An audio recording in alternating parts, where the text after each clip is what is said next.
So today we have a wildland fire that started approximately 1.5 hours ago.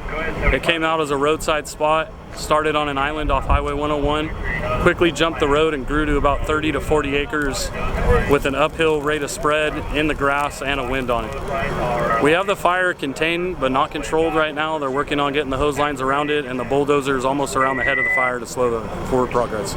We started with a medium wildland response, which was 5 engines out here, 2 airplanes and a helicopter with a dozer and a hand crew.